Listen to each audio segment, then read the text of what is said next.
Hello, welcome to week 5. I am here to tell you this is coming attractions for week 5. So the focus this week is completely on your lit review.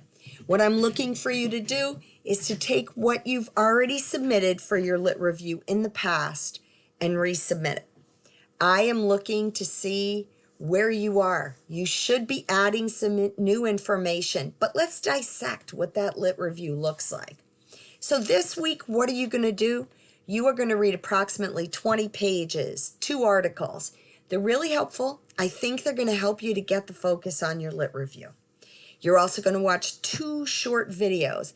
I want to remind you, it says how to write a lit review in 30 minutes or less. There's no way you will.